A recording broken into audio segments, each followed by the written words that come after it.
and all the planets are all the notes around the solar. But right, and that was what Bach translated the visual space into the acoustic space in the keyboard. But now, are you saying that did Bach invent the piano or develop it? Yes. The well-tempered clavier.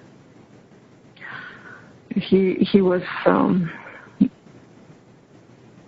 like the Western system is the harmonies are based in his invention, in the temperament he created, how he divided the scale in 12 tones to be able to transcribe any music into any other tonality. And he was so amazed by this that he went to write a fugue for each tonality. Wow, so but you're saying the piano... In Latin, temperado is in tune, and from that word comes the word temperament, the well-tempered piano, clavier. Yeah, tempered. Yeah. So in a way, he thought it's the way to get in tune with the heaven, with the power of God. He was trying to tune. Well, what did the monochord look like? What was that attached to a? The monochord is something just you hold? one string. Just one string. But it was attached to something, right? What was it? Was it attached to a fiddle kind of arm and round part? Yes, in the video from the Galileo Galilei Museum, you have this diagram of the monochord. That's the monochord. That's just one string. And the keyboard is like a harp that is laying down. It's all many strings that can be tuned to this type of intonation that Bach developed here. And then so that's where the piano came from. The piano, from laying the harp on its side. Further, and from the clavier, the next step that developed was the dynamics. So the intensity of the music. That's why the piano forte, the clavier, was called at the beginning piano forte, because you could go very strong or very soft when you played. Right. That was a new thing. Okay, so this is string theory. String theory. The strings of the piano environment become art form. The rear view mirror, so you redo it as a statement of physics. And LaRouche wouldn't agree with string theory the way they adapt it, but maybe string theory is accurate because it's responding to the new media mix. But Zappa turns the string theory in the strings of the piano. He then deals with the digitization of that. Like the digital piano is what Frank's working with, right? Yes, he's working with more than strings. Right. Yes, he's working. The keyboard was only like controller to tell the sound generator you have your archive of synthesized sounds or samples, and it's just a way to control the frequencies you want to be played. But as you saw in the video I sent you from my group here in Berlin, the kids are not learning to play keyboards anymore. They're just tactile, and you define this new type of music very well. Is typing becoming art form? Right, typing becoming art form. Before we were pressing keys in the keyboard, the well-tempered keyboard. Now we are pressing buttons, and the thing is, the well-tempered typewriter. The kids know a lot about technology, but they don't know about the music. Right. And what they do now is they take these whole fragments of sounds, of songs, of speech, of wherever they can find from the big piano, from the big notes, and they mix it.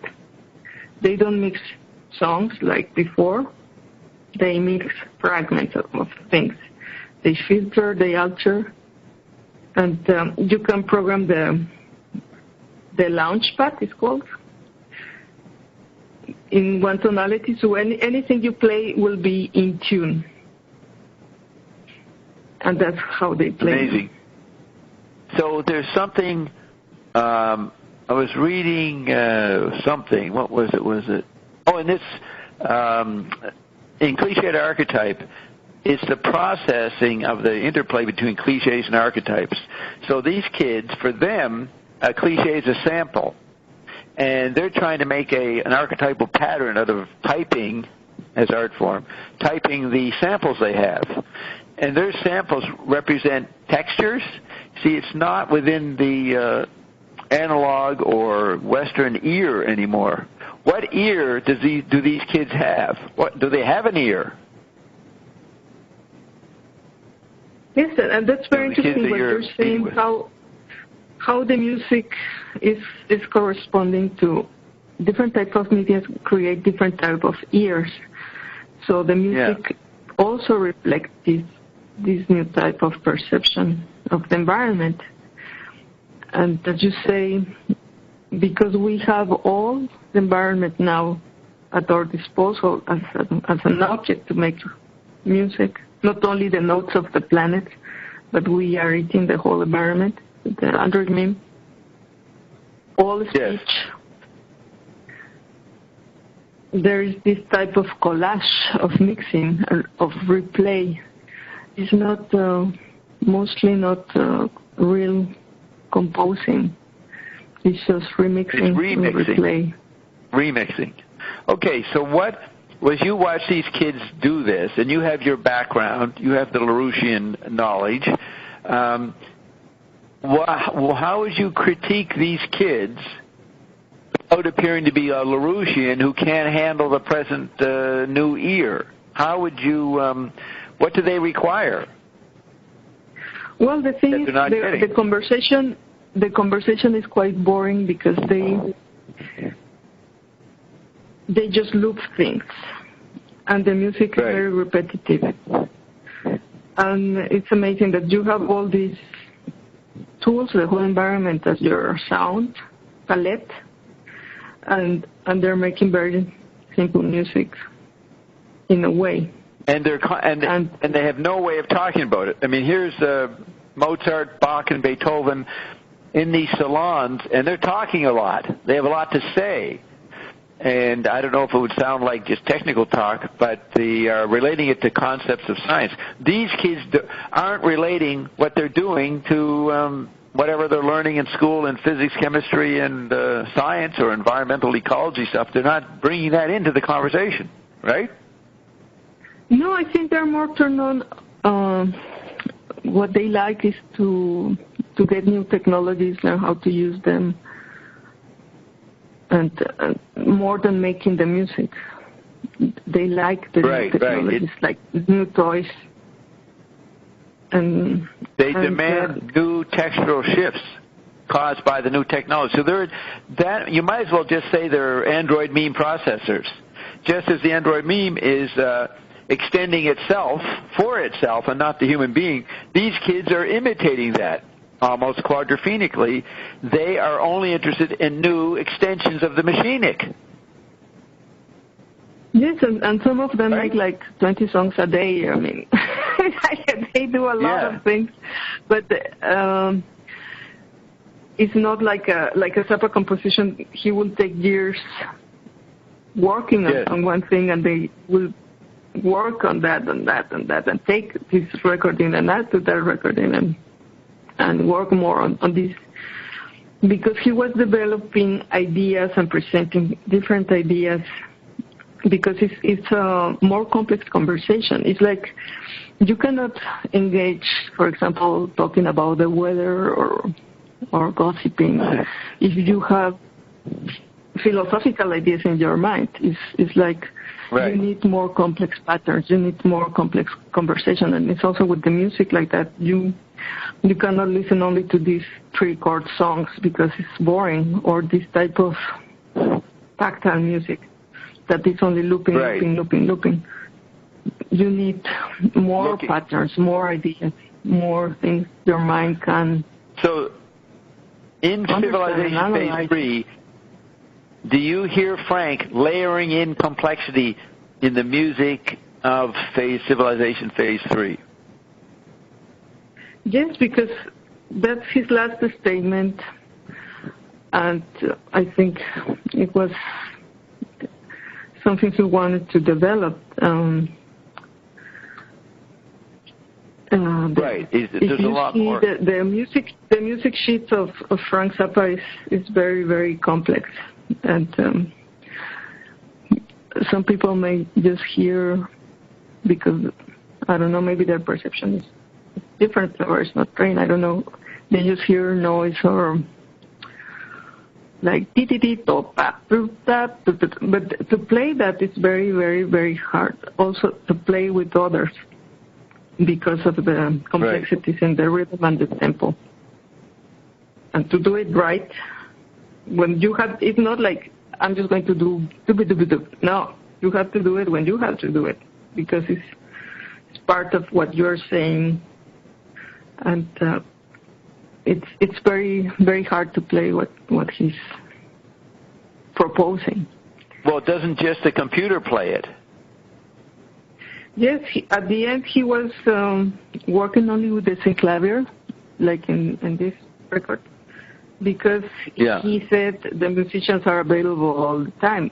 They don't need to practice, and the execution is perfect. There was another American composer that did very complex things that were not possible to be played by a human person, Konrad Nakarov. He lived in Mexico, and he worked with pianolas. Yes, and he will do very complex music, very, very, very fast, but he only had the piano sound, again the piano, to make his very, very complex music that was not, it was so complicated that no human being could play it. It was so fast, it was so complex. And Zappa named him as an influence. Zappa was interested in Nancarrow's productions. Yes, and they didn't saw any conflict between using the machine, because it's like Bach said, we can show you what we can do with this pattern, with this musical idea, and develop it as much as we can. But some of these ideas cannot be physically played by a human in the fallen state. But maybe in the ascended state, if we can think of them, maybe something we should be able to play. Right. So the textures that he uses in Civilization Phase 3 of the voices, now, wouldn't he bring in other environmental sounds besides voices if he had lived and carried on? Or would he just be playing notes, having the computer do note intricacies? Do you see him using other kinds of textures? I have the impression that the record was not really finished, that he was working on the ideas. But he did use a lot of the synclavier and other synthesizers to make all types of effects and samplers during his concerts. Because when he's playing, it's like a movie soundtrack. It's not only the music, it's the text and all these effects that are going on besides the action, like in a movie or like a radio play. He had all these environments also in his music. No, you're right. And he says on the footnote on Hot Rats in 1969, says, "This movie for your ears," which comes into the movies that he was trying to make as early as 1963-64, Captain Beefheart versus Meats, I think it's versus the Grunt People. I have the text here. I don't know if we don't have time tonight to go into it, I don't think, unless we did for a minute, but definitely he was trying to make a movie. It's almost like, and movies, according to McLuhan, contain all media. So he wanted to include all environments and program them. So that would be a movie. Yes, that was his idea for the DFA, and he actually wanted also to become a hologram that could be projected, broadcast anywhere in the world. He didn't have to be in his physical mid-body. Good point. Playing yes, somewhere. He was already into the discarnate.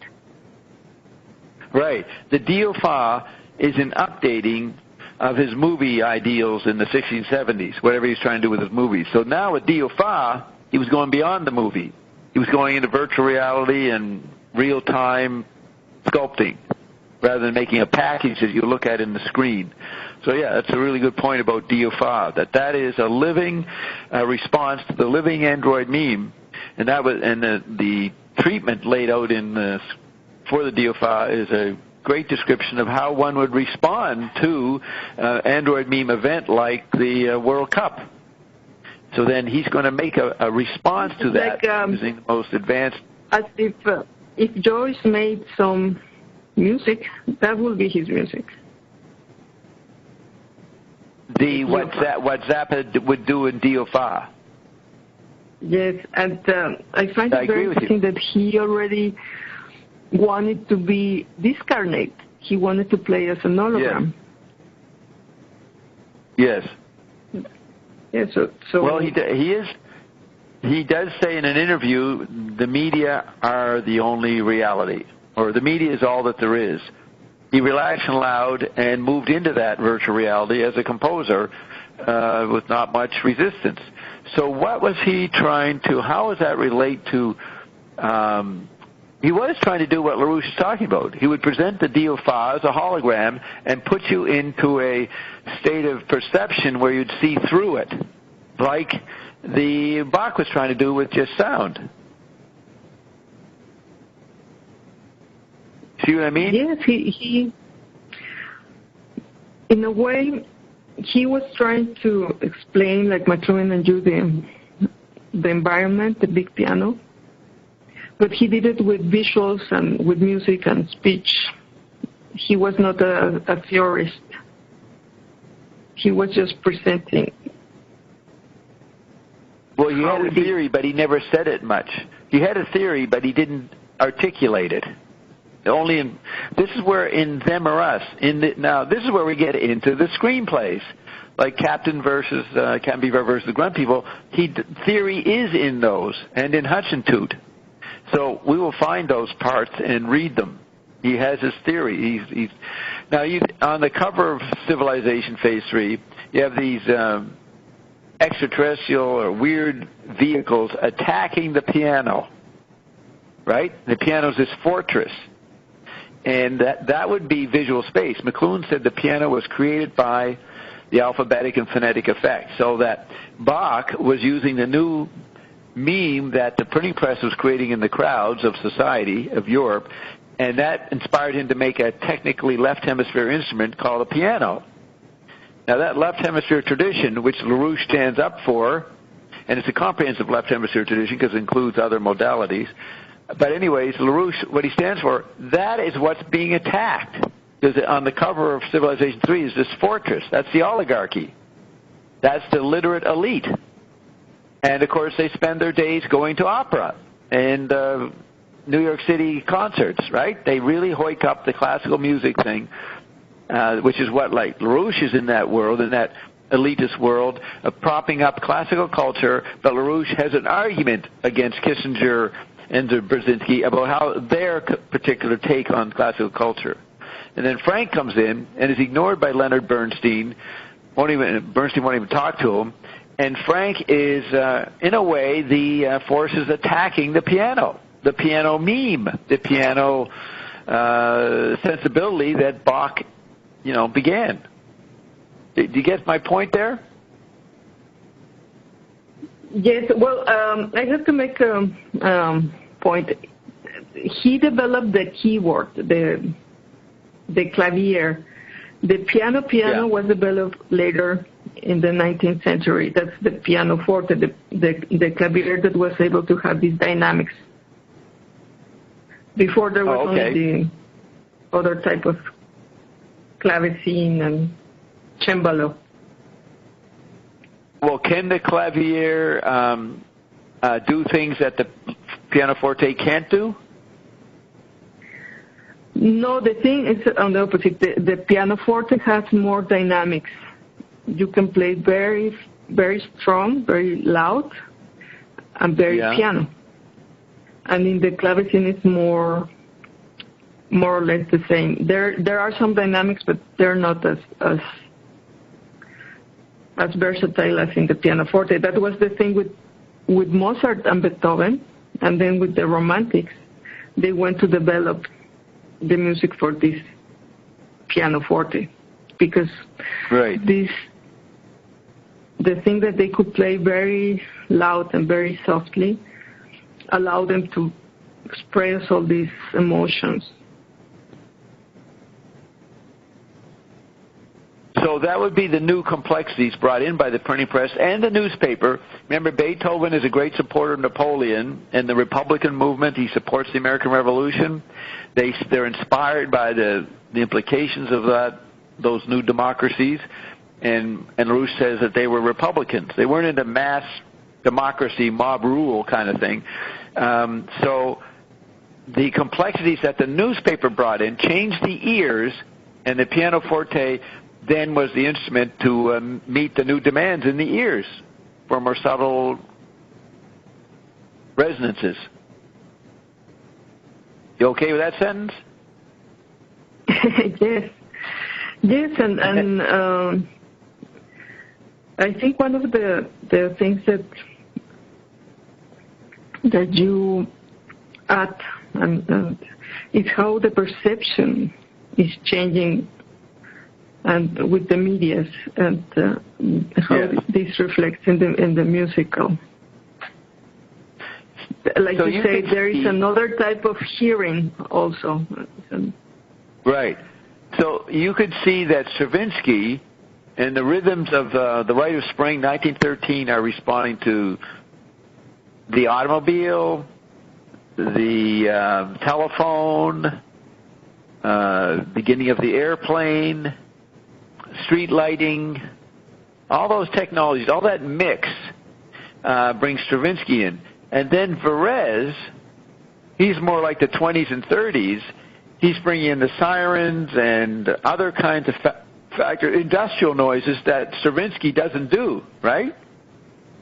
Yes, and I was very surprised to read that the thing that fascinated Zappa the most about Varese was the sound of the sirens. So he's like Ulysses hears the sirens. Oh, yeah, the sirens, in Ulysses. So does Zappa say that somewhere, that he's interested in the sirens? Yes. Varese? Yes, he mentioned several times, like, listen to those sirens. He was really... No, that's a good point, because that's such a metaphor for acoustic space in Joyce's Ulysses, the sirens. Yes, and on the one hand, the siren is this mythological singing that is lying. Yeah. It's like deceptive. The metaphor of the singing of the sirens is that everything is a lie, and it's like the medias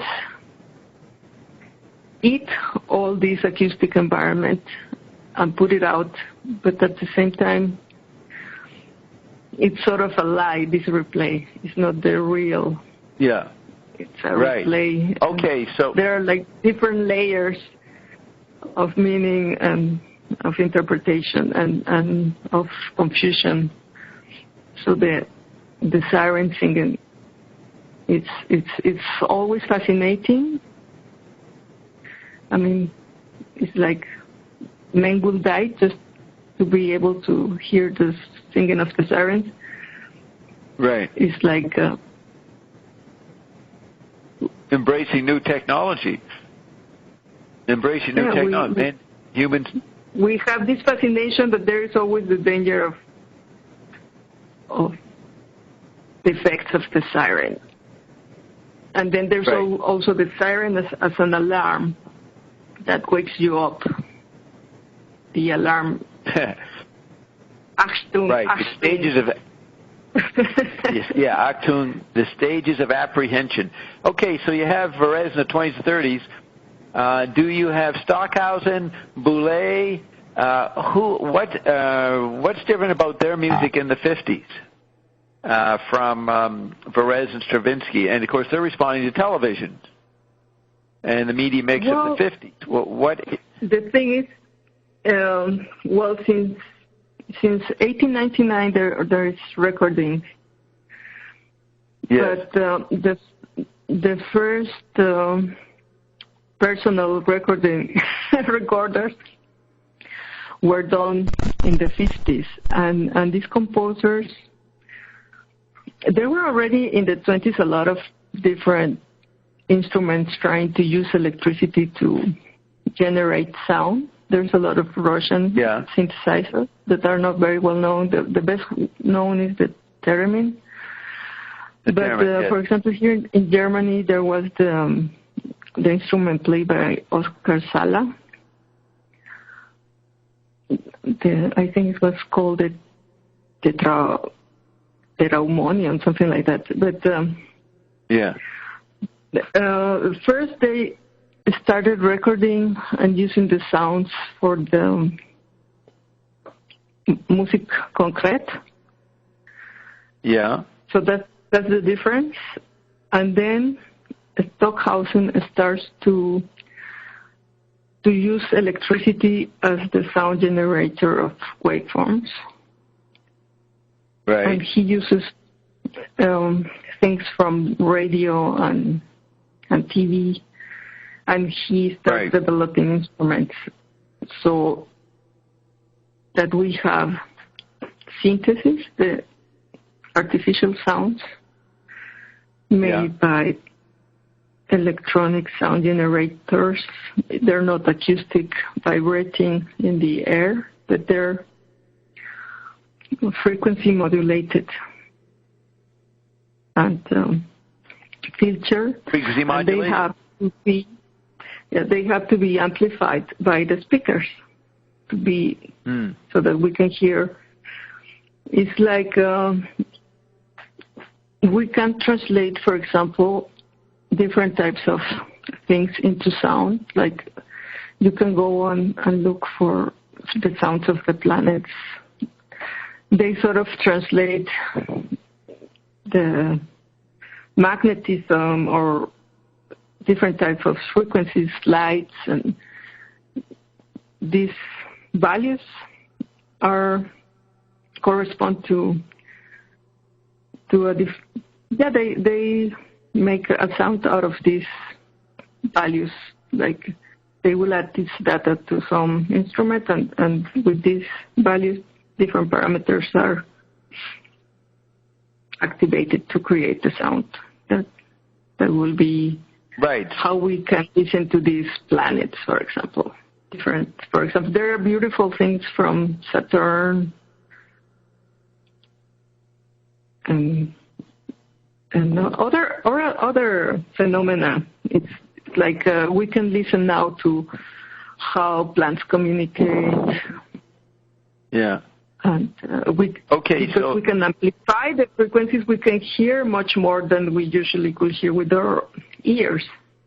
We know, for example, that elephants communicate with very, very low frequencies that we don't hear because they need to communicate in very long distances.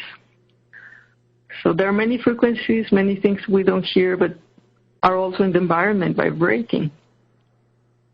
Right. And we can now, like with the microscope, we could see even more. We are extended, but also with these new technologies, we can hear more and be aware of much more frequencies affecting things. Was Stockhausen putting those those effects in his music? Was he taking what you can hear with these new advanced audio technologies? Was he putting that into his music? You mean Stockhausen? Was he putting the life of plants, the communication of plants? Did he have that in his music? The sound level of plant life. No, I think he could hear everything, and his compositions are really, really, really complex. He makes this collage of sounds, but he also has the instrumental. He used the traditional orchestra, and he also has the new technologies. Like he was trying to use everything he could to generate sound, but most of the things he will say electronic music is anything that is amplified, even if the source is acoustic. The fact that it goes through a mic and then goes through a speaker is already electric. It was, or you can hear to an orchestra in a record, but you're listening with your speakers, the replay. So you're listening to electronic music, actually. It's not the acoustic orchestra in a concert hall. So he's saying, like McLuhan, the electric fact. He's saying the electrification itself makes the difference. Just anything that's amplified or includes electricity. Yeah, we mostly only hear electronic music, amplified music, not acoustic. Right. Yeah.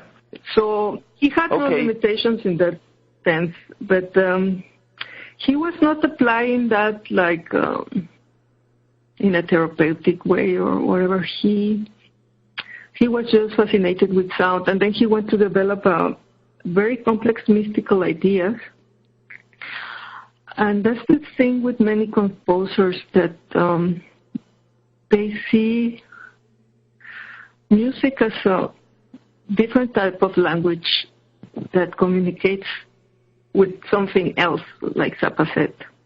Besides the big note, there is something else. And I suppose is the awareness of the communication at the frequency level of the eye cell. It's not only what you hear with your ears, but the tactile between the molecules and the cells, the vibration in the light or in any object. Everything is vibrating, everything is frequencies. So everything is actually sound, and but we cannot. Not necessarily audible. He talks about perceptual deficiencies, and you're right. He says the big note and other things. He doesn't end the sentence with big note. He says and other things, so it goes beyond the note. In that interview in After Dark magazine, February 72, it's called It's All Music, he talks about radio frequencies, which is what ion processes. Our eye cell processes radiation, which is pretty astounding. So, and here's Frank 40 years ago talking about radiation frequencies in a musical context, or in using the word music to frame it all. Remember, he says that poem, Information and Not Knowledge, he ends with music is the best. And music is defined as the way you're talking about it. So Zappa comes in the 60s. He's consuming the first half of the 20th century. He's got musique concrete. He's got Perez. He's got Stravinsky. He's got R&B. He's Egyptian, as McLuhan defines it. He's a pharaoh programming the whole environment, consuming the whole environment, and that's the image he has on the cover of Civilization Phase 3. He has these Egyptian figures matched up with New York City. New York City being the center of the Android meme. For example, he said the best music was made by people with wigs and stuff. He said the best music was made? Yeah, that was already made by these people with wigs. But he didn't like the fact that in older traditions, in the Baroque and the Classical and the Romantic, they still had these harmony laws or patterns or archetypes to the next thing. Like polite society. Yeah, he thought it was stupid to follow a recipe to, for example, resolve. He always made fun of the way of one piece should end. There are rules you can follow to finish an idea, like dun dun, right, boom. And he will make fun of this type of recipes because he said, "Why should I limit myself to use this?" He had his own Bible of chords, so he developed his own harmony, his own rules. Like some musicians will say, he was like the king. The king will give some melody to Bach, and Bach should develop that. Right. And he would do that with Ike Willis, and that was so. He was the king. He will give these ingredients to his musicians and tell them, okay, these are the ingredients. You go and make a solo and develop this and. We heard Ike Willis saying that last week. Yes. That Frank would give him stuff to make. Okay, so Frank is being very up to date. He's acting like the head of the CIA or the head of a secret intelligence organization. Like he says, it's a single gesture in a pins and needle, the head of a pin among millions of pins that you can't see. So he's pointing out how Rumpelstiltskin can orchestrate the whole planet and all the media textures. And then he is imitating that and trying to make people perceive it without being involved in it and subject to it. So all these environments become his content. And then he has a synclavier to really whip through the whole panoply, the whole palette of possible environmental programming. And with these images, I mean, I'm projecting the pharaonic that McLuhan defines on the pictures of a cover of Civilization Phase 3. But why would they be there otherwise? Why have some Egyptian figures unless you fit into what the advanced intelligence was figuring out, say, via McLuhan? Are you still there? And I was thinking how Zappa was aware that most of the music that was going to be heard was going to be amplified electronic music, not the acoustic music. Yeah. So he could not go into the contemporary composers meme because and play in concert halls. He saw that the next thing was going to be amplified music. So he had to he be really part completed of electric. Yeah, he completed Glenn Gould. You know, Glenn Gould was a famous concert pianist in the 50s, 60s, and then he threw it all away and said, heck with that, I'm not playing for the concert audience, it's irrelevant, I'm going into the studio. And he started modulating with studio equipment, or you'd say amplifying, frequency modulation. But Frank took it further than Glenn Gould. Glenn Gould did not go into pop culture other than doing a few TV shows. And Frank was always ready to do TV shows, and he didn't have to do a show. He was available for talk shows. The process of, the talk shows were the more relevant kind of show because they weren't presenting a formula. They were presenting the community of media environments in action. So Johnny Carson would interview all these different people from different media and run through that every night as a satellite conductor. Well, Frank engaged those talk shows, even tried to have one himself.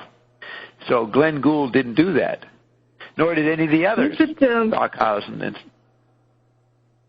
formally, there is no difference between playing an instrument and engaging in a conversation. It's the same. Well, McLuhan, you had in Cultures Are Business. You respond and you play with other people and make this conversation. So he was very aware that he was talking, but he was making music. Right. And in Cultures Are Business, McLuhan says, jazz as easy as conversation. So he pointed out the conversational nature of jazz, and that's why Duke Ellington visited him. Duke Ellington knew that Marshall understood what they were working with. It's simple conversation. But you got to be a good conversation. You got to know a lot, right? If you see the dialogues in the 200 Motels, how he used speech like a Greek chorus. Like there are parts where they all talk unison, or the way they speak is very musical. Like it's he's aware of this rhythmic inside the language, the dithyrambic, the poet. Right, the dithyrambic. Now, I just opened, you remember how LaRouche said, we got to go out to Mars, go out to the cosmos, there's new worlds out there, we don't have to be stuck in Earth. But here, in the movie screenplay called Captain Beefheart versus the Grunt People, 1964, it involves a moon launch. And so Billy says, this is right, I just opened to page 54 of the screenplay, just at random. And Zappa, he called his studio Dr. Zircon's lab in Happy Valley, something like that. That's in 1970. So here in 64 he has Billy and a couple other people, Cecil and Larry, and Zappa says, we see them standing in front of the rocket, all dressed in their spacesuits in quote, and ready to go. Billy is waving the prayer book demonstratively as he delivers his benediction. And Billy says, very sincerely, we are about to embark on a perilous mission to outer space. Our destiny lies ahead. We shall conquer the moon. In the name of decency and all that is clean and good. In the name of Happy Valley, land of my youth, and all that it stood for in the past. Its inherent rural cleanliness and strength of spirit. See, they're going into the future via the rearview mirror. The true spirit of our great land. For this we risk our lives now, as did our forefathers at Bunker Hill and Anzio and Mount Suribaki, all those places.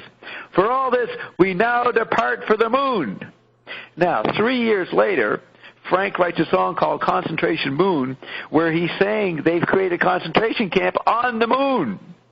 So he's referring to this rocket launch, and then he's showing the development of that script 3 years later in We're Only for the Money. This big mission to take the Happy Valley to the moon turns into a military concentration camp.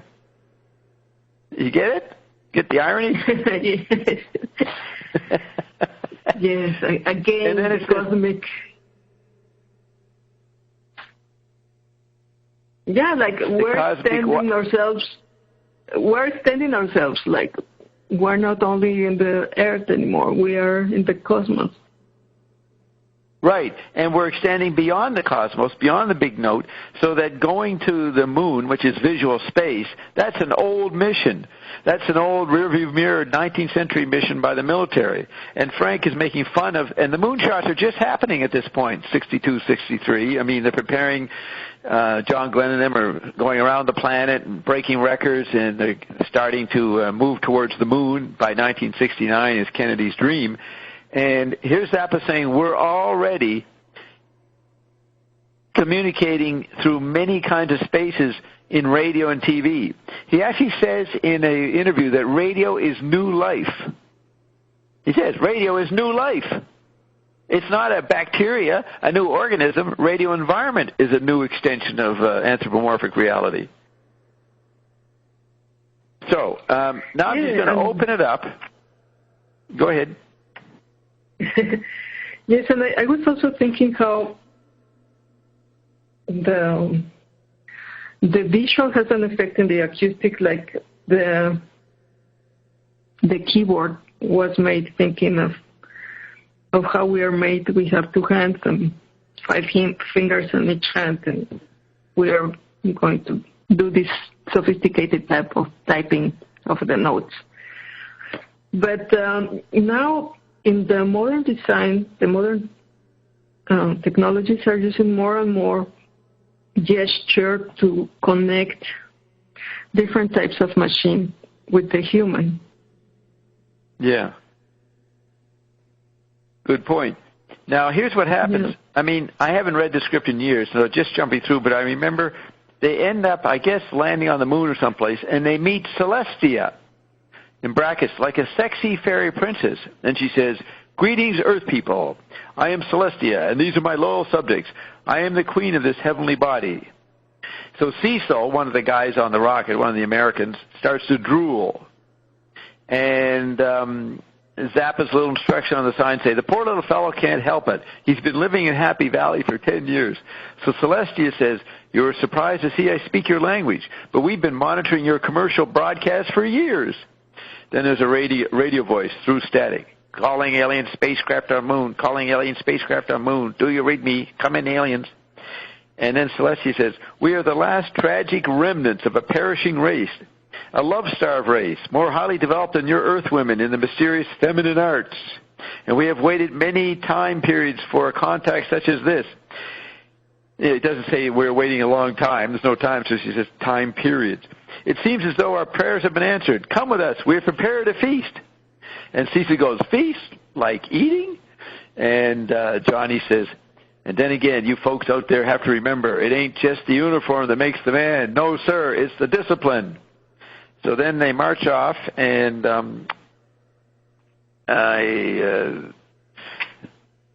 this guy Gurney, Senator Gurney, I guess it's back at Cape Smedley, and there's a shot of Senator Gurney. He's very tired. Senator Gurney. He's very tired. He mops his fur brow and chews on his stogie with a vengeance. He says, "Well, keep trying till you reach him. This is top level, top priority stuff. Get on the stick down there. We got foreigners on the moon." They just arrived, and they're claiming anybody else on there is a foreigner. Okay, Johnny, still reminiscing. "Among the things I remember best about my childhood in Shreveport, it's a radio station I used to pick up from out of Texas or Mexico or someplace like that. Willikins. What a radio station that was. I went out and bought me a 7-transistor radio just so as I could take it with me every place and listen to it. It was an enriching experience." Geez, there it is. I just remember this quote, that radio is life, new life, and here it's right in the script here. "It was an enriching experience. They had this older fellow who came on the air late at night playing records with a real funny old voice." That'd be a takeoff on Wolfman Jack, I guess, who was mentioned, I think, in the script to Uncle Meade. So here's this talk about media and radio mixed in with the rocket landing. Boy, this looks good. Yeah, the Howling Hog Man. That's what they used to, Wolfman, but in the script it's Howling Hog Man. That's what they used to call him. And he had a funny old voice. Let me tell you, good mercy. I used to sit there and laugh till I was blue in the face. Yuck, yuck, yuck. So then, but he's saying, he's going back into his past because he's hanging out with these moon girls. And it says, "Celestia is looking off screen and beckoning to Billy and his crew. She looks even more inviting in the eerie light of the cave. The other girls, still breathing hard, look good too." And then Celestia says, "Come in, take off your protective clothing. The air is pure here, and scent it with exotic fragrance from her subterranean gardens." But old Johnny, he can't think about the women. He's just remembering his radio life. That's really McLuhan-esque. But there's a lot more. We can go into that, but I just wanted to show you the dynamics in this play, or this movie. Can you dig it? Yes, that's other thing we have to explore. Yes, we'll read through parts of the script. Now, when I was playing... Because I think, like Frank Zappa said all the time, all my outerings, all the things I'm doing is part of my work. And usually people only concentrate on the music. But we are also going to this other type of media expressions. He used all media, and he said they're all extension of him. I was going to say something.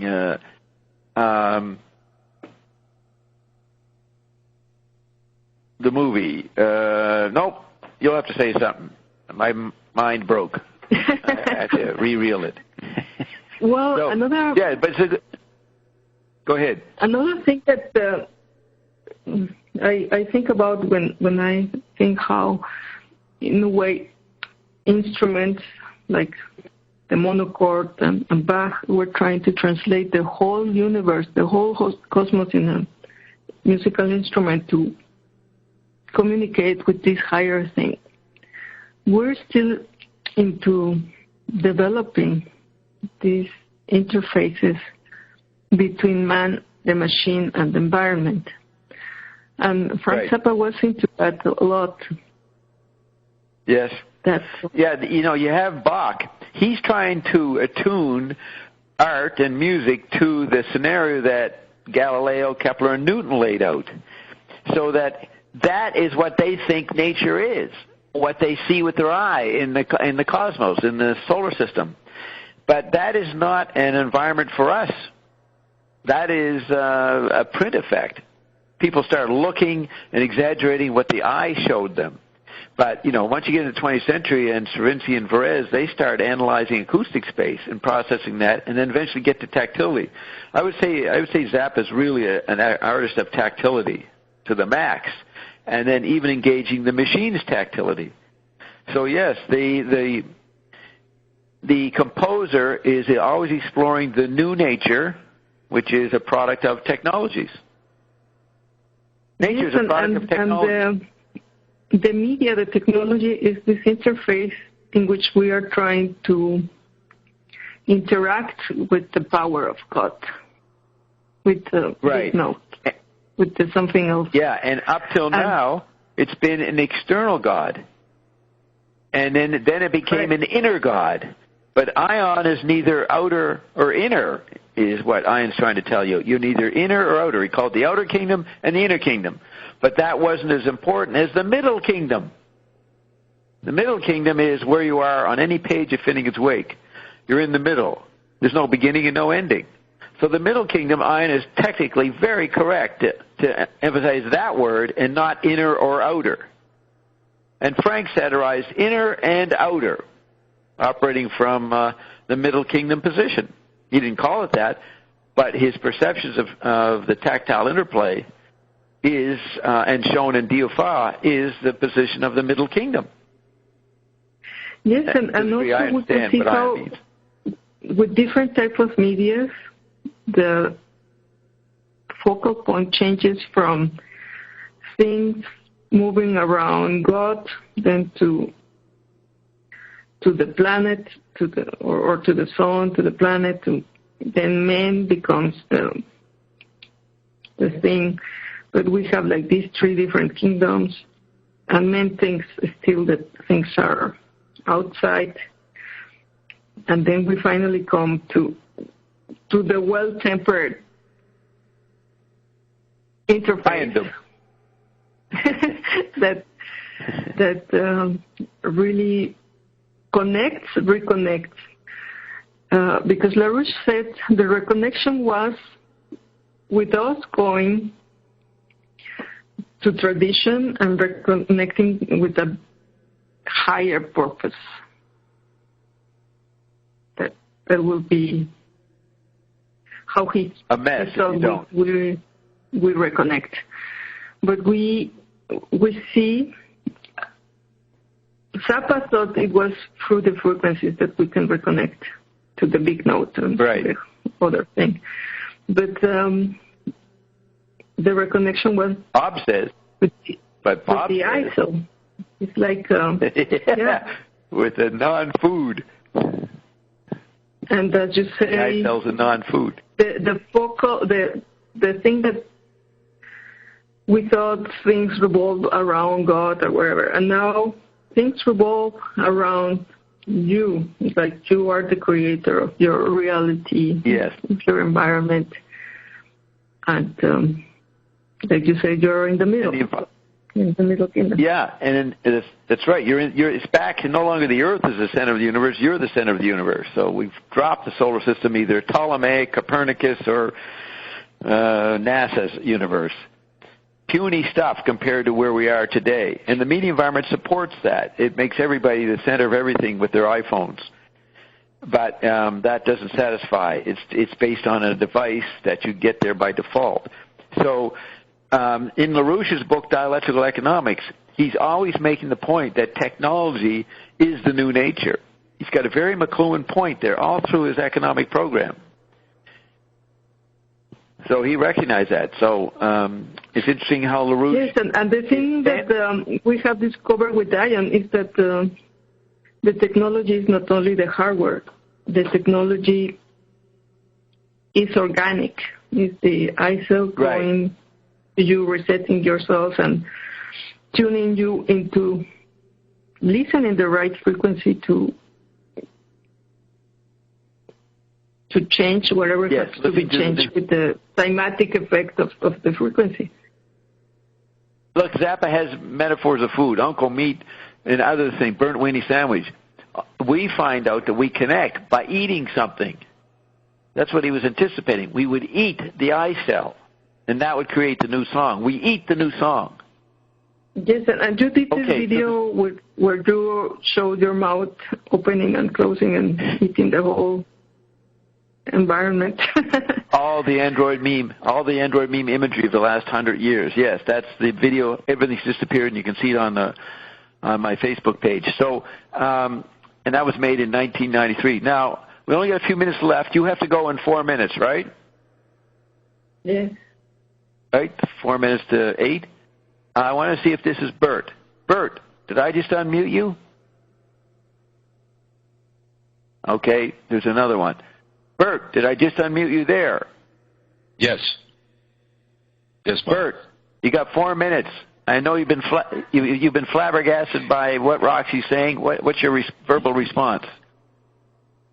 I want to thank Roxy for filling in. She did a lot of fill-in on music, her knowledge of music. And there's one point that she made about the I cell that did I hear it correctly, Roxana, that you said that the I cell increases our ability to absorb or observe frequencies, other frequencies? No, did you lead to that? Ian says somehow amplifies the right frequencies. And because somehow we are out of tune, and this is like the real tuning in, the real temperament. Yeah. No, that's correct. And that's the thing that everybody was trying to do, to tune in into the power, which is not God's power that we were trying to understand all the fallen states, but is our own power. Zappa in his Life magazine article in 68 talks about everybody tries to tune into their God. He uses that metaphor. Their God can be anything, but they try to tune into it. So yes, we were trying to tune into it, and it turned out food, a special kind of food, would improve your tuning mechanism. Yes. Now, you remember, I have been talking about the frequency and all these things since the beginning, but I think the problem is we have these words of the science that is obsolete and from the fallen state understanding of frequencies and magnetism and polarities and this, and we haven't defined many things.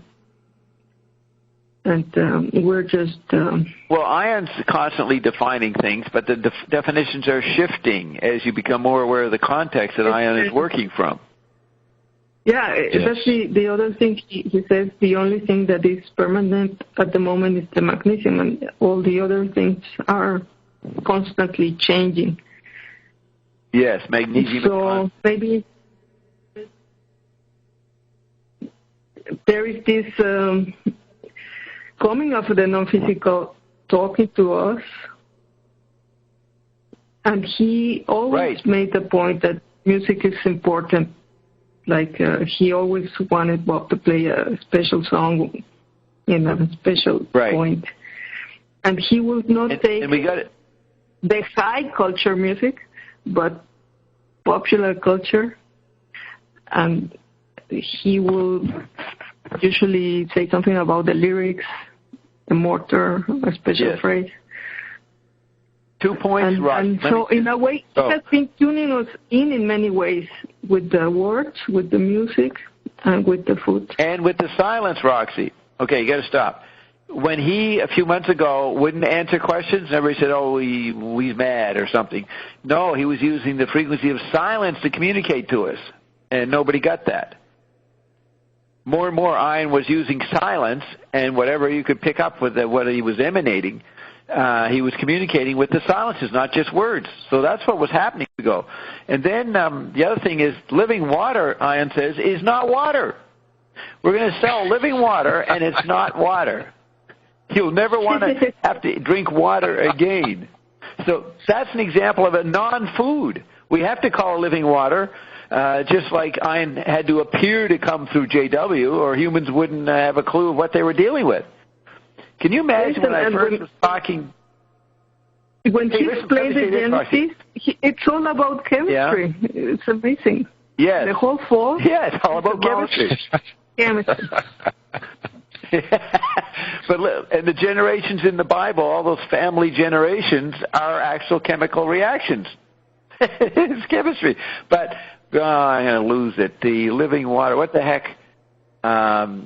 Non-food shit. You bastard. You made me forget the important point here. You're left hanging here. So you were saying that water is not water. The water is not water. Right, but then there was another point. But yeah, I know, and then I went from there. I had a third point. But, okay, maybe it can be evoked by reality. Bert, say something. What's your next response to Roxy? I was fascinated when she talked about Bach was developing the clavier. Is that correct? Bach tried to... the keyboard. He did do it. The keyboard. He did do it. Okay. He made that early rudimentary piano, so to speak. Yeah. The well-tempered clavier.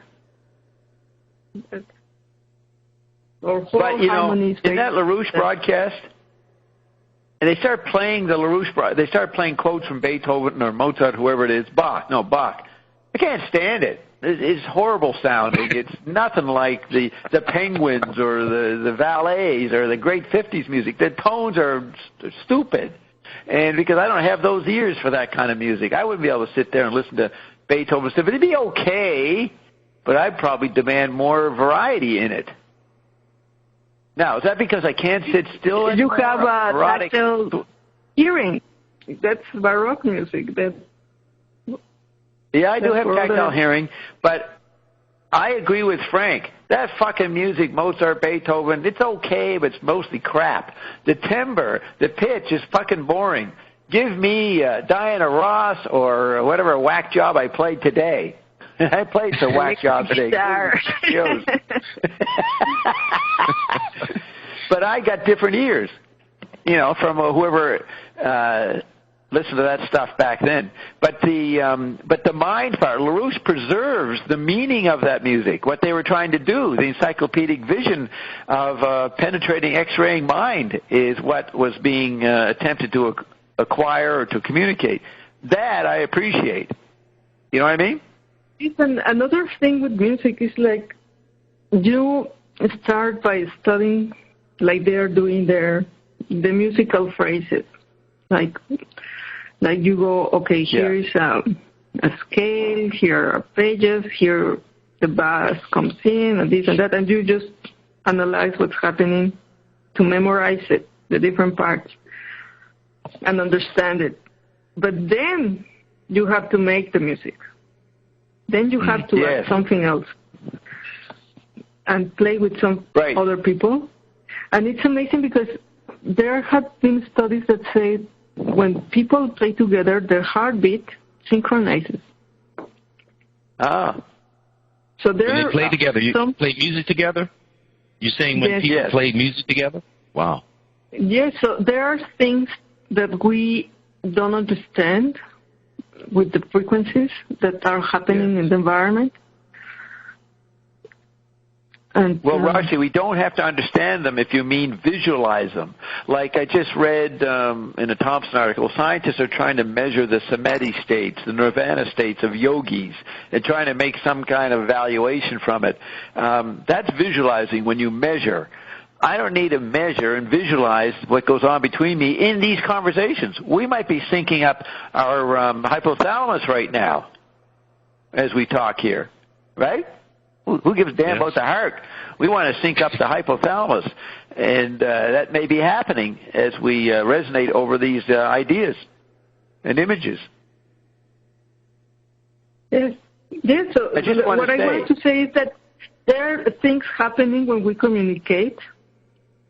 It can be music or it can be talking that we are not aware of the effects of the interaction. I'm aware of it because I always say the correct thing with the right perfect pitch with people and keep them interested, keep them agitated, keep them involved. I'm a great talker. I must be responding to the transpersonal, cosmic awareness said. I am communicating on the dog whistle level. Connie laughed at that. She hadn't heard that before.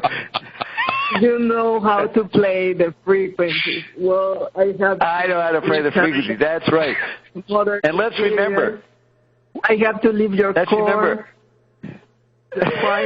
I am 6 months older than LaRouche. He's born in September 1922. I was born in February, and he's still listening to Mozart and Beethoven, trying to get back to what he learned when he was a kid in his 1930s, and I'm listening to whoever I just played today. That's how much sense. See? My ears are years ahead of LaRouche. What I like is the approach of being able to engage all patterns. Like Ion brings this low culture and be able to listen to complex musical patterns that are also very interesting and very beautiful, and also to enjoy a pop song. Because for me, that's something I was very intolerant with that. Like, you are trained like that. You were a specialist. Your ears were a specialist. The drops and Iondom has altered Roxy's ears. Well, just the fact that you have to expand because it's the environment, and you just have to listen to all types of ideas and all types of music. And you can see that Ion is doing that, massaging us, like you say, Roxy. Definitely doing a frequency, verbal, musical, multi-environment. And he's got me to do it, to help him do it, to massage people. That's what he's been doing. And, Bashar, Krishnamurti, they did puny massage compared to Ion. Well, he's helping expanding all our bodies. Like the labyrinth of the mind has to be expanded. Like you cannot be limited. If you're going to be a god and you're going to engage in this ascended type of being, you cannot think as the beer-drinking people, You have to listen to Zappa. The beer-drinking Berliners. It be not Berliner. What's the word not? Drinking beer makes you engage that type of military behavior. Military oil consciousness. It's like you get in your car and you drive around and crash it. Doing what everybody's doing, consuming what everybody's doing. You think you know worried that terrorists are going to blow you up. Beer-drinking people are worried they're going to be blown up by terrorists. Yes, that's another big issue because now... Yes, it is. People are reacting really, really, really radically. What are you getting from that? Well, give us an example of what you're seeing. Well, for example, near my house is this Tempelhof airport where I will go to practice music, or I will just fall asleep there alone, and I could be there alone until very late. I could bike and be very happy there. And now the whole airport is going to be a refugee camp. So everybody's pissed off by that because there are not enough resources. And just bringing these people is not solving the solution. It's creating much more problems and things that have to be done. People say we're paying very high taxes. And instead of things being solved, this is being consumed. Wow, I was in that. Bert? Any people I was in that big park. It was a huge park, amazing park in the middle of Berlin. Maybe bigger than Central Park. In the park. Yeah. It was break dancing with 8-year-old kids in the park. I was dancing with the local beer drinking kids. Break dancing. Break dancing with them. I was tolerating their crude, vulgar rhythms, but I did it anyways. But no, it's sad to think that park would be cut off from the populace. That's going to start World War III, man. They're not going to tolerate that. Yeah. I had to make an ID, and it was full of these refugees, the place, and you have this type of concentration camp atmosphere, and it's very hard because. She went into the bureaucracy to get her ID, and she had to deal with all the refugees in there. And she says the concentration camp atmosphere. People is bombarded also by media, by things happening in towns where now there are more refugees than local people. And, for example, the women are advised to dress like Muslims. And we are used to be free, and we could go swim naked and be in a park naked or whatever. And now it's like it's like we have to adapt to that. And of course, everybody's pissed off, and that is radicalizing people. Yes, that's what I mean. That could become really violent. Oh yeah, that's going to turn the tide. I was on the street because my bike was being repaired and I had to use public transportation, and I was on the street and there was a demonstration, and it was normal people, not radical. Normal, apathetic beer-drinking people. The beer-drinking folk. Now they're getting radicalized. Pretty soon they're going to say, hey, buddy. This is a Christian country. Why should we adapt to their culture? Our country, and very hard. Sorry? How was it communicated to tell the women to dress like Muslims? How was that communicated? Yes, on the but radio? there were rapes and no, it's been in the newspapers in many articles. That's wild. Can you imagine? That's ridiculous. That's quite a change just from when I was there a year ago. That's it's like not the same place. It's Berlin disappeared. Yeah. Yeah. For example, one thing I also noticed, you see these groups of single men, young men, just walking around in the streets, like doing nothing but just walking around and looking for a fight. we are used to, like, I could go anytime with my bike alone, any place, and dress like whatever you want and do whatever you want. And now it's like you feel you don't have the same freedom anymore. Like you have to be more careful or something. And also the media. Yeah, all this pressure. People paranoid, but well, I have to go. Okay, well, you were fantastic, Roxy. Awesome. The attacks in Paris, there was also a big demonstration in front of the Brandenburg Gate, and people were saying things that are more radical. Right. Well, you were radical tonight in your exegesis of Zappa. Very good Zappa, LaRouche, McLuhan, Bob explanation, so I appreciate it. Thanks, Roxana. Good night. Or good day. Good day. Good day.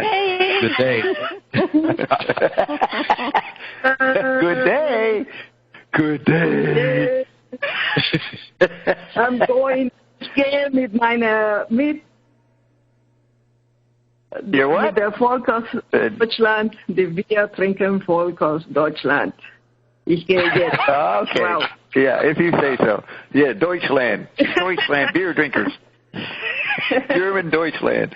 All right. Yeah, boy. Okay, so, is, what? You still here? Okay. Thank you. All right, Bert. Yes. Do you want to talk a bit more about Zappa, or what? Did you hear much of it? what you just did earlier? What was I tuned in when you were playing like a movie. What was the movie? What was that movie? Yeah. That was Civilization. That wasn't a movie. That was Civilization Phase 3, Zappa's last major work. And I was playing the sound bites. I'll play a few more for you. And I was looking for the sound bites. So there was this nice, well-created piece, but I was skipping through it. I mean, Zappa fanatics, when they hear this, they're going to be outraged. I was just editing Zappa. I was destroying his wonderful work by just jumping through looking for verbality, for words being spoken. But it's interesting you thought it was a movie. That's incredible. Here, listen to this. This is called This Ain't... Yeah, this is good. This ain't... Zappa, we were talking about, was making a movie underneath everything. Bert, do you realize this is exactly what's going on in Berlin now? Hey, man, I want my space. That fucking guy doesn't even know what a payphone is. They're complaining about these Syrian guys who don't even know what a payphone is, and they're walking around taking away my space. Is that a gun you have? This is so appropriate. All you Zappa guys listening to this, look at that synchronicity. Okay, let's do some more. And what that does. Okay, that's the end of Civilization Phase 3. It ends with gunshots in the distance, and then everybody's dead, and then just the birds beaking, barking. That's the end of Zappa's big masterpiece, and he dies a few days later. I really? Everybody.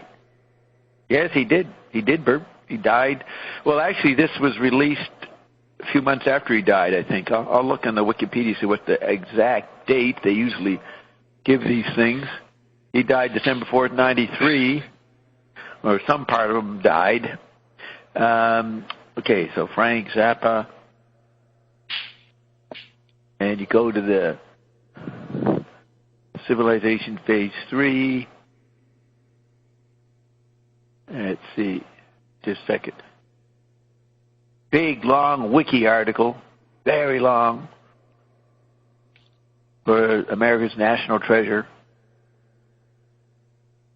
Bob, what you just played, what I just heard, it made me think of like Frank. That was Frank's like electronic version of all the sounds that someone has heard within the whole time that sound was recorded, because there was a lot of sound that he shared, and then it was a unique mix of all the different the sound with the unique characters' personalities. It's almost like electronic sound version of Finnegan's Wake. Had me thinking of it, because like Joyce put all of the different what he took and put in Finnegan's Wake, the encyclopedia. Frank put in the Civilization Phase 3 all of the sound. There was a lot of sound, different sounds that exactly. No, that's very good observation. And I through the Evergreens, I had Zappa talking to McLuhan and James Joyce, and they all were working with the idea of Finnegan's Wake, they said. Finnegan's Wake was doing what they were doing. They were doing what Finnegan's Wake was doing. And you nailed it there. That's right. He's getting all the sounds in there. Everything happening anywhere, anytime, for no reason at all. Endlessly producing, but no, it caused me to think about what Roxana talked about, the I-cell, because if I would have listened to this 10 years ago, I would have thought it was noise. But when I was listening to it, there was such a flow of different, feelings, frequencies, or whatever, that it was really, it was beautiful. Yeah. I mean, it was really touching that all those different, I thought I even heard some Tibetan sounds in there as well. Yeah, he has Tibetan guys. No, he worked with the Mongoloid singers. I forget what they're called. Tutu. What did I say? Oh, Mongoloid. Yeah. Sorry there, country. Don't bomb me. Sorry. I'm glad you're controlled by China. You're going to have to. You want to get to me? You're going to have to go through Shanghai. But Carolyn said, she comes over and she says, this sounds like a bunch of little, and I said, insects. She says, yes. She says, it's like little monsters, little tiny monsters eating things. I said, yeah, bacteria. It's got micro levels of sound, microorganisms as well as macro. He's got it all there, man. It's the merging of art, science, media, and nature. art, science, media, and nature, all mixed in to express Iondom. He's trying to describe Iondom. And it was released on Zappa's favorite day, Halloween, on Roxy's birthday, October 31st, 1994. So about a year after he died. Well, we better not tell Roxy that. That'll go to her rest of her body. I mean, they released on Roxy's birthday. And then he releases a movie called Roxy the other day. Jesus Christ, what's going on here, eh? and Roxy did a very profound analysis of LaRouche, Zappa, Iondom, Bob. It was pretty good. Yeah, you're going to be impressed. Yeah, she takes this stuff seriously, Bob. That's right. Yes, she does. And you better be serious when you're talking to her about it. Yeah. But what? Well, let me unmute. All participants are now unmuted. Okay, that's Eliza coughing. Not anymore. Why would you ask? Apparently not. Because I was talking and it seemed like I was on mute. It didn't seem it. Or it did seem or it didn't seem? It did seem. I was talking and just talking, and it was like there was no noise in the room. But listen, I'm reading this Civilization Phase 3 was acclaimed as one of Zappa's best works. So it was pretty good. He said it was praised for its challenging, complex music, largely composed and performed on a synclavier. Yeah, that was the best stuff I've ever heard. Is that Sarah saying that? No, it's Alyssa.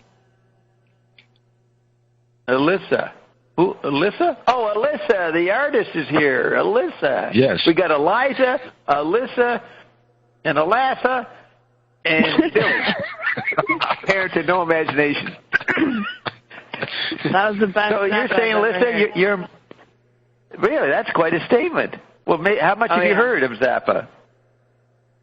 Well, I mean, I'm just starting to get into him because of all this stuff that you guys are doing, and so I've been all that we're saying about it. We're saying it. Yeah, but I mean, what was cool about that composition was it was intentional, and that is like that's the heavy hitter right there. Because that's his masterpiece. Yeah, that's amazing. I mean, because it's beyond. So it's cool that he plays the pop. You know, he plays the pop route because he's playing on like a societal level in that way, which is cool. But in terms of the actual like piece, like from his sort of background of composition, like this is one that this has to be his masterpiece. It has to be. Yeah. It seems like it. It is. I think he said that. Yeah, I mean, he worked on it for like 15 or 20 years. Something like that. Really? Wow. Damn. Well, okay, you probably don't know the history. Okay, it begins in 67, early 67. He's in New York City, and he gets in the studio. No, maybe not in the early 67, but he gets into the studio, and he's working with he's just put out Freak Out a few months before, and everybody thinks he's a psychedelic whack job listening to Freak Out. They think he's on acid, okay? They think he's a basket case, the ultimate hippie whack job. And then the next thing you know, there's a picture of him in a studio conducting serious penguin-dressed orchestra people. You know what I mean? He's in the classical world, conducting these. They go, what? And he's there dressed like a maniac, and everybody say, what? How the hell did he get in the studio? How'd they let him in? And so he puts together. He gets people to go sit in a piano and talk inside a piano, and he recorded it all. And so he makes this great collage, way ahead of everybody else's collages. And it takes a year to be released. There's a lot of political battles because Capitol hired him to do it, and he was on Verve or something. So there was a big battle over who could release it. So it got delayed. But that picture of Zappa conducting the orchestra apparently influenced one of the Beatles, George Martin, or somebody. And when they saw Zappa, they were probably impressed with Freak Out, that he was working with orchestras. They go, shit, why don't we do that? And that's what led to Sgt. Pepper's The Lonely Hearts Club Band. It was inspired by the photo of Zappa. What do you think of that? That's the beginning of Civilization Phase 3. So then, so he puts out this album, a great collage. We could probably play bits of it, and you can see the beginning of it. And then 20 years later, he gets his daughter and a few other people, gets them back in front of inside a piano, and I don't know how much he instructs them on what to say, but there's improvisation there, and all those sound bits are a continuation of Lumpy Gravy from 25 years before, and then he puts it out as Civilization Phase 3. And note, it ends with gunshots.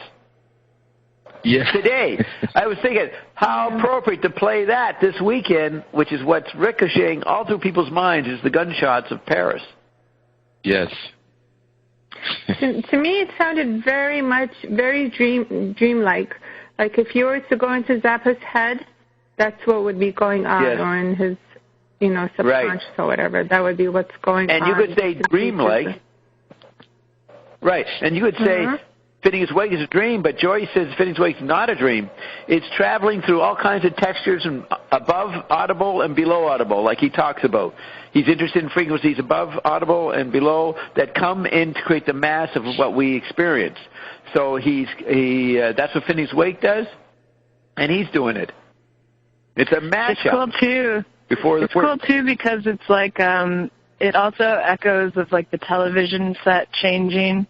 And that makes me think of his father and the background and the environment of his father, as well as you said that he watched TV a lot later in his life. Yes, he watched C-SPAN. Now, when I used to play Lumpy Gravy to people 30 years ago, 40 years ago, they go, it sounds like movie music or TV background music. And then Bert comes on and he goes, what was that movie you were playing earlier? The same effect? Like a movie. Yeah. Yeah. And he's got that environmental atmosphere or ambience, the media, the movie environment. I mean, it comes in there. I don't hear it that way. I've heard his stuff too much. I do not hear that, but that's because I know it. But I find it interesting that when people first hear it, it's all strange, they think they're listening to a TV background or movie. That's amazing that he could create that effect. Because, it's not amazing. Maybe it's not amazing to you because it does sound like that. It's not amazing. It is amazing to me because I don't hear the movie. I hear the details. Yeah, I hear what you're saying. I hear the 50 kinds of snow. It's just snow to Bert. Wait, who's playing that snow? Wow, snow, Bert. Who's playing in that snow? Who made that snowman? I think TV snow. That's what they... Yeah, go ahead. Yeah, I think that was touched on earlier too in one of the Zappa hours of like the last few Paydays about how he was playing the environment so intentionally and he was so aware of these altered environments that he was orchestrating them as well as orchestrating audio like vibrations. Yes, he was orchestrating environments. Now, I missed a part. Did you say that came out last week or just earlier tonight? Well, I feel like that point was kind of touched on earlier in, a previous Payday or something like that. But how Zappa was intentionally aware of environments and beyond the audio that they, how they felt, it gets into the like experience quality of it. And it's just a really interesting thing to bracket and to orchestrate intentionally. Yeah, if you read my Up the Orphic Ante article, it's modeled on that idea you're saying of Zappa. I called Zappa a satellite conductor, conducting the global theater. So was McLuhan, LaRouche, Thompson, and Croker. And then I was squaring that, quadrophenic that process. But the satellite conductor, orchestrating the whole world that McLuhan calls Egyptian pharaonic. If you're seeing that or you like that idea and you can get it, then you're on the right track. That's what was behind my tiny note chart. The Android meme is an orchestration of many dimensions now, not just the planet. Mm-hmm. Yeah. Today I was learning about a bunch of things. Roxana posted that LaRouche thing, so I looked at that, and then I looked at Oh man, there's so many things. And the John Lennon and the Yoko Ono piece was also very related to what been said in lieu of the big note and everything like that. You mean the McLuhan interviewing John and Yoko? Yeah, yeah. I haven't seen it lately, but what struck me is McLuhan was a bit stilted, a bit. Oh, really? Sort of not as flowing as he normally was. I don't know what it was. I'll have to look at it again. But he has his stupid wig on. His PR person told him to wear a wig. I have to go see that. Oh, yeah. Bert, you'd like it on my Facebook page. I've read the interview, but go ahead. Seen the video. Yeah, go ahead, Alyssa. I was interrupting there. Go ahead. What were you saying? All these things today. Yeah, I was connecting all these things, and then I was referring to a tiny note chart and trying to kind of visually deduce through the environment. It was like using your tiny note chart like a dimensional tool, you know, like not as much like a visual sort of like, oh, it's a puzzle and I'm going to figure it out visually, but it's beyond that. So it was cool because, you know, Lennon would say something and it totally referred to I think it might be, is it the top-down chart that was... Yes, top-down and bottom-up. The ALP and the HE and all that stuff. It was just so cool to use what you've done and what you've laid out as a point of triangulation. Like, it was just really great. That's good because in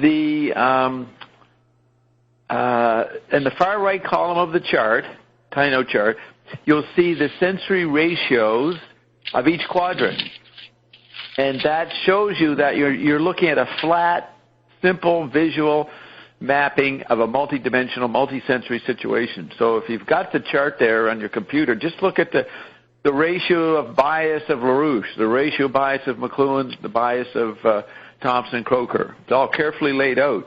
And Croker is the one who has all the senses, but they're squared. That means it's the android meme that's replaying the sensory life for itself. Have you got that chart there? Can you see that? No, I have to get it. I'm picking it up now. Yeah, and so yes, it's, you know, people would say something about the chart, and I'd say, well, look, this chart is a distortion of the android meme. It's a flat visual paper of a very multidimensional situation, quadrophysic situation. So I try to indicate that with the sensory ratios. And what's real clever is that when you get to the Dobbs quadrant, there's no sensory ratios. There's the ratio of one chart to the other chart. That's the big level Dobbs is on. You know, the ratio of the tiny note chart to the Dobbs formula chart. Oh, yeah. You never... Cool. Yeah. But look at the sensory ratios of LaRouche. Yeah, I'm looking at it. Visual kinetic. Yeah, basically the figure, what is it? Osmic, kinetic, and visual? The visual, top part, kinetic. LaRouche. Visual, kinetic in LaRouche. Yeah, and below that is oral and osmic?